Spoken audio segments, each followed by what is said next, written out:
அன்னைக்கு ஒரு நாள் நாங்க எங்க சொந்தக்காரங்க எல்லாரும் சேர்ந்து பீச்சுக்கு போனோம்.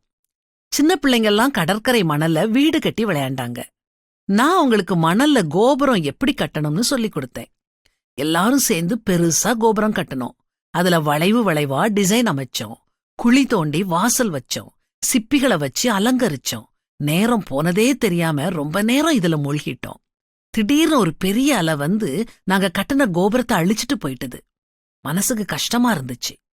வாழ்க்கையிலயும் நாம இதே தப்ப அடிக்கடி செய்றோம். தேவையில்லாத வேண்டாத வேலைகள்ல அதிக நேரத்தையும் முயற்சியையும் செலவழிச்சு வீணாக்குறோம். நாம செய்யும்போது இப்படிப்பட்ட காரியங்களெல்லாம் நமக்கு முக்கியமா படலாம். அப்புறம் அத பத்தி நாம நினைச்சு பார்த்தோம்னா அது வேஸ்ட் ஆஃப் டைம்னு தோணும். நமக்கு ஒரே ஒரு வாழ்க்கை தான் கொடுக்கப்பட்டிருக்குது. அத ஒரே ஒரு முறைதான் நாம வாழப் போறோம். நாட்கள் வேகமா போய்கிட்டு இருக்குது. நாம என்ன செய்றோம்?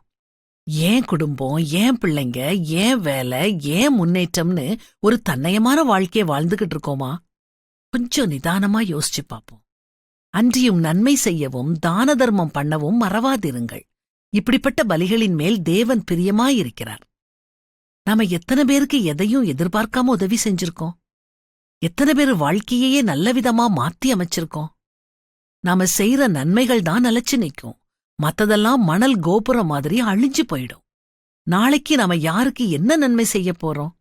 இன்னைக்கு ராத்திரி நீங்க படுக்க போறதுக்குள்ள இந்த கேள்விக்கான பதில கண்டுபிடிச்சிருங்க என்ன?